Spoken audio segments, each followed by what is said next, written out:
ఎంత భారీ budget movie అయినా కొన్ని గంటల్లోనే హెచ్డి ప్రింట్తో పైరసీ చేసి కొన్ని వెబ్సైట్లో పోస్ట్ చేయటం ఐబొమ్మ చేసిన నిర్వాకం.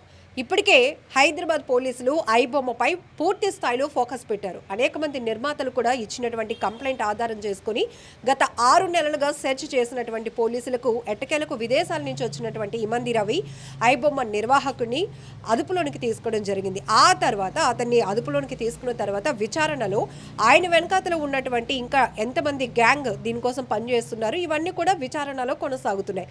అయితే ఈ ఐబొమ్మ నిర్వాహకుడైనటువంటి ఇమ్మంది రవి విశాఖపట్నానికి చెందినటువంటి వ్యక్తి. ప్రస్తుతానికి వాళ్ళ నాన్నగారు ఇమ్మంది చిన్నప్పారావు గారు మనతో పాటు ఉన్నారు. ఆయన తన కొడుకు గురించి ఏం చెప్తారు, అసలు అతని ఎడ్యుకేషన్ బ్యాక్గ్రౌండ్ ఏంటి, తను ఎందుకు ఈ టెక్నికల్గా రావడం జరిగింది, ఎక్కడి నుంచి ఇప్పటికే తన్ని ఇన్వెస్టిగేషన్ చేసినటువంటి పోలీసులకు కరేబియన్ దీవుల నుంచి తను ఐబొమ్మని మొత్తం నిర్వహణ కొనసాగిస్తున్నట్టు పెద్ద టీమే ఉన్నట్టు పోలీసులు అయితే గుర్తించారు. బట్ ప్రజెంట్ రవి వాళ్ళ నాన్నగారు మనతో పాటు ఉన్నారు. ఆయనతో ఒకసారి మాట్లాడదాం. నమస్తే సార్. సార్ మీరేం చేస్తూ ఉంటారు? నేను రిటైర్ అయిపోయానమ్మా. ఓకే, ఎక్కడండి ఎంప్లాయ్? బిఎస్ఎన్ఎల్. ఓకే, సో ఎంతమంది పిల్లలు మీకు? ఇద్దరమ్మా, ఓ బాబు పాప. బాబు ఏం చదివాడు? డిగ్రీ వరకు చదివించానండి. పిల్లలిద్దరిని డిగ్రీ వరకు చదివించాను. ఓకే, ఇప్పుడు జాబ్ కోసమని ఎక్కడికైనా వెళ్ళాడా, లేకపోతే ఏంటి ఈ ఐ బొమ్మ అనేది మీకు తెలుసా? మీ బాబు గురించి ఇంత పెద్ద చర్చ? అవన్నీ తెలియదండి. ఈ రోజు ఉదయమే తెలిసింది నాకు. మా వాళ్ళు పేపర్లో చూసారట, టీవీలో చూసారట. వాళ్ళు మా వాళ్ళు అందరూ ఫోన్ చేసి నాకు చెప్తేనే కానీ నాకు తెలియదు. ఆ తర్వాత చూస్తే యూట్యూబ్లో వాటిలో చూస్తే వస్తున్నాయి. ఏంటి కర్మ మనకి అనుకున్నాను. ఆ తర్వాత ఇప్పుడు సాయంత్రం అందరూ న్యూస్ ఛానల్ వాళ్ళు అందరూ వచ్చారు. వాళ్ళు అడిగిన దానికి ఏదో మన సమాధానం చెప్పాం. మనకు తెలిసింది వాళ్ళు ఏదో అడిగారు, మనకు తెలిసింది మనం చెప్పాం అంతే. అంటే తను జాబ్ పర్పస్కి ఊరు వెళ్ళాడా, లేకపోతే ఇక్కడ ఉండే మీకు దగ్గర? లేదండి, జాబ్ ఏం గవర్నమెంట్ జాబ్ ఏం కాదు. ప్రైవేట్గా ఏదో వర్క్ నేర్చుకుంటూ వాళ్ళ ఫ్రెండ్స్ని ఎవరినో పట్టుకొని ఏదో వర్క్ నేర్చుకుంటూ మేము మా కొన్ని కుటుంబంలో కొన్ని సమస్యలు వచ్చాయి. సమస్యల వల్ల కొంచెం విడిపోయాము మనుషులు. ఆడు ఒక్కడు ఉండిపోయాడు, ఆకలితో కొన్నాళ్ళు ఉన్నాడు. మరి ఆడ ఉండలేక ఏదో పని చేసుకుందని వెళ్ళిపోయి ఏదో వర్క్ చేసుకొని కొన్నాళ్ళ పాటు అంతా అక్కడ కూడా ఆకలితో ఉండి వర్క్ నేర్చుకొని ఆడు కష్టపడి స్వయంగా బయటికి వచ్చాడు. మీరు బిఎస్ఎన్ఎల్లో రిటైర్డ్ ఎంప్లాయీ, అంత కొంత అది గవర్నమెంట్ జాబే. బాబు డిగ్రీ వరకు చదివించారు. అంత ఆకలితో ఉండాల్సినటువంటి పరిస్థితులు ఏమో? నేను లేనండి ఇంటికాడ, నేను లేను. నాకు చెప్పుతాను కదా ఇంట్లో సమస్యలు వచ్చాయని నేను వేరే వెళ్ళిపోయాను. నేను ఆ ఇల్లు అద్దెకి ఇచ్చామమ్మా. అద్దెకి ఇచ్చి ఇంకో దగ్గరికి వెళ్ళిపోయాము. మళ్ళీ ఆ తర్వాత మళ్ళీ ఇక్కడికే వచ్చాము. తర్వాత నా మటుకు నేను మీతో కలిసి ఉండను అని వేరే వెళ్ళిపోతే ఇంకా అందరూ ఎవరి మట్టుకు విడివిడిగా అయిపోయాం. నలుగురు అయిపోయేసరికి ఆడు మనసు తిరిగి ఆడు ఆకలితో ఎన్నాళ్ళు ఉంటాడు. ఆడేదో ఆడి దారి ఏదో ఎత్తుక్కున్నాడు. ఆకలితో ఉండడం అంటే అనేక పనులు చేసుకొని బ్రతకొచ్చు, జీతం వస్తుంది, అవన్నీ మరి మనం ఉండి కష్టపడలేడు, కూలి చేసుకోలేడు, చదువుకున్నాడు కదా కుర్రాడు. మరి మనమా ఉద్యోగాలు ఇప్పించలేము.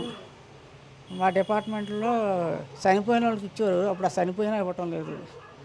ఇలాంటి సమస్యలు ఉన్నాయి. అడిగి ఎన్నాళ్ళు అయింది మీ కుటుంబంలో వచ్చిన విభేదాల కారణంగా మీ అబ్బాయి ఎప్పుడు ఎక్కడికి వెళ్ళిపోయాడు? 15 సంవత్సరాల కింద వెళ్ళిపోయాడు. 15 సంవత్సరాలు హైదరాబాద్లో స్థిరపడడానికి వెళ్ళిపోయాను అని చెప్పాడు.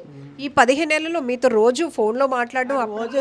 రోజు లేదు. ఎప్పుడో మనకు అవసరం వస్తే ఆడికి ఫోన్ చేస్తాను, ఆడికి అవసరం అయితే నాకు ఫోన్ చేస్తాను. ఏదైనా మాట్లాడాలనుకుంటే ఏదైనా చిన్న మాట, చిన్న మొక్క ఏదైనా అంతే.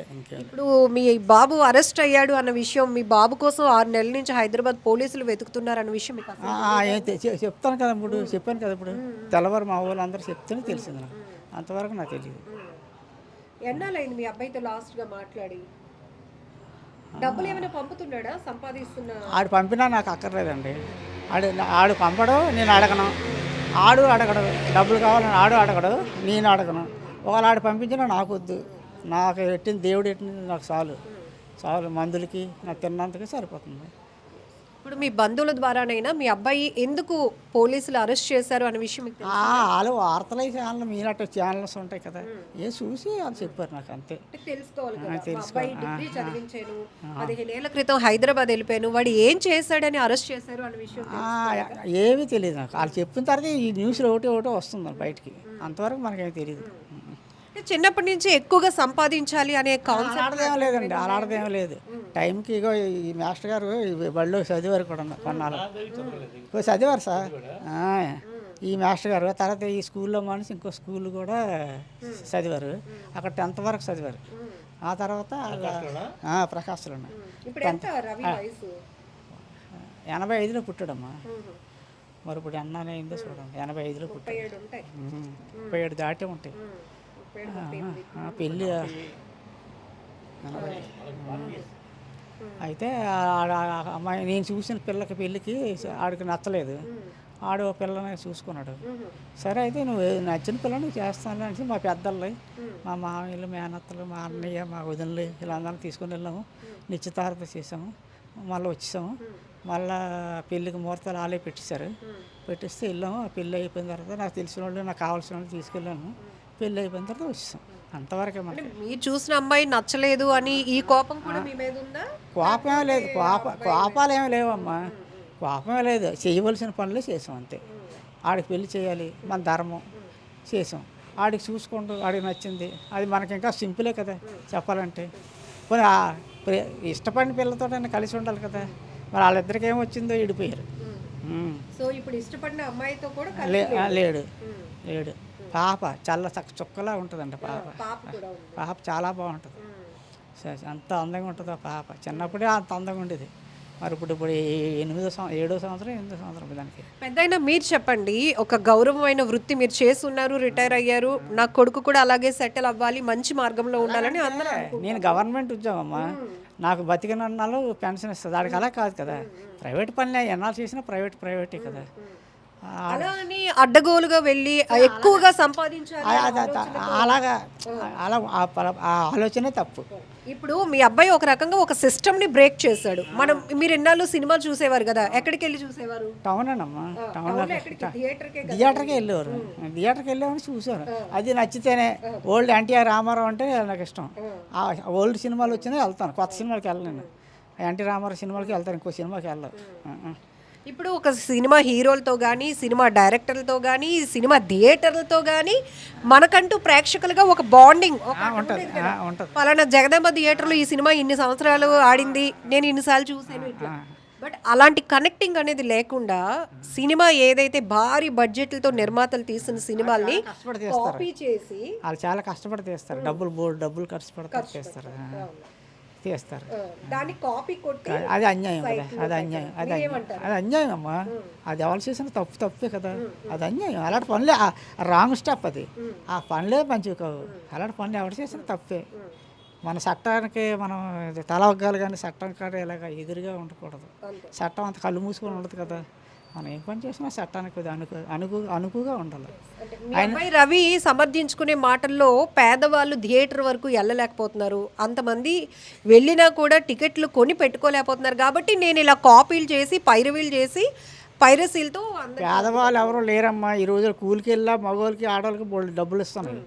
పేదవాళ్ళు అయితే మానేస్తారు సినిమా చూడటం. మన చిన్నప్పుడు సినిమాకి వెళ్ళేవారు అంటే, మాకు అక్కడ 10 పైసలు ఉంటే కావు. సినిమాకి వెళ్ళేవారు అంటే నోరు పూసుకొని ఇంట్లోనే ఉండేవారు. వ్యవసాయం చేసుకుని వ్యవసాయం పనిలోకి పిలిస్తే వ్యవసాయంలోకి వెళ్ళి పనులు చేసేవారు. మాకు సినిమాలో వెళ్ళేవారు అంటే, మనకు జరగనప్పుడు నోరు మూసి ఊరుకోలేమే. మనకు అది కావాలి, ఏమైనా కావాలంటే వస్తుంది రాదు కదా. మనకు ఉన్న దాంట్లోనే మనం చేసుకోవాలి. మన తలకు తగ్గ టోపీ వేసుకోవాలి. మన చిన్న తలకాయ ఇంత తేప వేసుకుంటే ఉండదు కదా. ఆ ఆశ కూడా అది మంచిది కాదు, ఆ ఆశే మంచిది కాదు. ఆశనే మొదట్లోనే కత్తిరించేయాలి, అది తప్పు నాకు. ఇప్పటికీ కూడా చిన్నప్పుడు సినిమాకి రూపాయి ఉంటే చాలు, నాకు సినిమాకి వెళ్ళి వచ్చేయచ్చు. ఆ రూపాయి ఎలా వస్తుంది? ఆ రూపాయి లేదు అంతే. మా ఊరు మొన్నటి వరకు బాగా పల్లెటూరులో ఉండేది, ఇప్పుడు పట్టణం అయిపోయింది. ఇదంతా మా వ్యవసాయాలు, భూములను. ఇప్పుడు భూముల్లో ఉన్నట్టు అన్ని హాస్పిటల్స్ వస్తాయి. ఇప్పుడు మీ అబ్బాయి తను చేసిన పనిని సమర్థించుకోవడానికి చెప్తున్న మాటను మీరు ఖండిస్తున్నారా? తండ్రి ఆడేం చెప్పడో నాకు తెలియదు. ఇప్పుడు నేను మీకు చెప్పాను కదా, పేదవాళ్ళు సినిమా చూడలేకపోతున్నారు, అందుకే నేను వెబ్సైట్లో అది నేను వినలేదు. కానీ ఆ మాటే తప్పు. నేను నిన్ను పొడి చేస్తాను చంపేస్తాను అది న్యాయం. నువ్వు తిన్నందుకే నీకు అన్నం లేదు కాబట్టి పొడి చేశానంటే అది ఎలా ఉంటుంది? చచ్చిపోతే అన్నం తినక్కర్లేదు కదా, నేను చంపేస్తానంటే ఎలా ఉంటుంది? తప్పు అలా తప్పు. మీరు అన్నారు ఒక మాట, తండ్రిగా మీ బాధ మాకు అర్థమవుతోంది. అంటే అతను డిగ్రీ చదివాడు, నేను జాబ్ చేస్తున్నాను, అయినా కూడా చిన్న విభేదాల వల్ల దూరం అయిపోయాడు. ఎన్నాళ్ళు ఆకలితో ఉంటాడు, నాకంటూ ఒక ఎంప్లాయీని కాబట్టి నేను బతుకుతున్నాను, నా కొడుకు అవకాశం లేదని.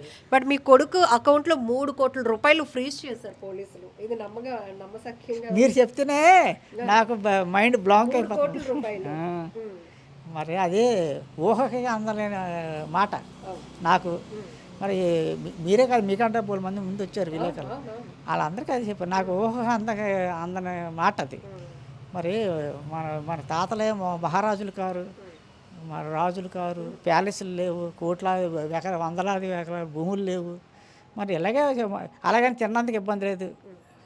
గంటన్నం సూడాంబులు అన్నీ తాగి ఆకలితో అప్పుడు లేము కాబట్టి ఇలా జలసాగా లేదు, డబ్బులు ఉండేకావు అప్పుడులోను. ఏదో ఏం అలవాట్లేదు, నాకు అలవాట్లేదు. చిన్న సిగరెట్ కూడా నాకు లేదు అలవాటు. అందరు సిగరెట్లు మందులు అవి తాగుతారు, అలాంటి అలవాటే లేదు నాకు. అలాగే 6 నెలలు హైదరాబాద్ పోలీసులు కూడా తిప్పలు పెట్టాడు మీ అబ్బాయి. అసలు అంత టెక్నికల్ గా మంచి బ్రిలియంట్ గా ఉండేవాడే చిన్నప్పటి నుండి. అంటే మరి ఏం చేస్తామండి, వాళ్ళ అమ్మ తాలూకా బ్రెయిన్ క్రిమినల్ బ్రెయిన్. వాళ్ళ అమ్మది జీన్స్ వస్తాయి కదా, ఆ జీన్స్ అడిగి వచ్చినట్టు ఉంది. ఎందుకంటే మా వంశంలో అంత కిలాడీలు ఎవరు లేరు. మా నాన్న గురించి వీళ్ళు తెలిసి కొంతమంది ఇక్కడ వీళ్ళు కూడా ఉంటారు. సాత్వికంగా ఉంటాం, మా పని ఏదో మనం చూసుకుంటాం. మా ఇంట్లో ఉన్నామో లేదో తెలియదు ఎవరికనే. ఈరోజు వీధి ఎక్కవలసి వచ్చింది. ఏటమ్మా ఇంట్లో మాస్టర్ గారిని అడగండి, మాస్టర్ గారిని. ఇంట్లోనే ఉండేవారు, బయటికి వెళ్ళేవారు కదా, అన్నీ తెచ్చి పడేసేవాడిని. మా కర్మాన్ని మేము ఉండేవారు. కానీ ఈ రోజు ఇలా ఇది ఎక్కువలసి వచ్చింది. వాళ్ళ అమ్మ బ్రెయిన్ మంచిది కాదు, అంతా అదొక ఇది. అందుకే విడిపోయాం మా ఆవిడ నేను. అంటే ఆమె ఆలోచన అట్లా అంత మా ఆలోచన అలా ఉంటుంది. అంత వ్యతిరేకమైన పనులు. జుత్తుకేస్తే వాళ్ళకి మెడకేస్తే జుత్తుకి. కూరని తిండి కూరని బట్ట ఇట్టానమ్మ నేను. అయినా సరే ఆవిడ డ్యూటీకి వెళ్తుంటే తలుపులు తాళాలు వేసేది, డ్యూటీ నుంచి వచ్చేసింది తలుపులు తాళాలు వేసేది. ఇవన్నీ పెద్ద మనుషులు చెప్పాను. ఎవరైనా అలా చేస్తారా? నిన్ను ఎక్కడంటే దూరంగా అడవుల్లోకి ట్రాన్స్ఫర్ చేసేస్తే బాగుండు, మళ్ళీ ఎక్కడే వచ్చావు ట్రాన్స్ఫర్ అయ్యి అని అలాగోలని అంటారు. ఇలాంటి బాధలన్నీ రకరకాల బాధలు, చాలా బాధలు పెట్టింది. అవన్నీ చెప్పాను మా వాళ్ళకి. నిజంగా ప్రస్తుతం ఉన్నటువంటి సమాజం దేనికి ప్రయారిటీ ఇస్తుంది? ఆర్థిక సంబంధాల చుట్టూ మాత్రమే తిరుగుతుంది. మళ్ళీ ఎన్నికలంగానే చాలా విరక్తి కలుగుతాను. మంచి అనిపిస్తుంది కదా, లేడీస్ కూడా ఛాలెంజింగ్ జాబ్స్ చేసినప్పుడు చాలా బాగుంటది. ట్రాఫిక్ అసిస్టెంట్స్ గా నియమించిన ట్రాన్స్జెండర్స్ అందరితో సాల్యూట్ చేయించుకుంటున్నారు. ఫుడ్ డెలివరీ ఇవ్వటానికి వెళ్ళినటువంటి డెలివరీ బాయ్ అనిల్ పై కళ్ళ ముందు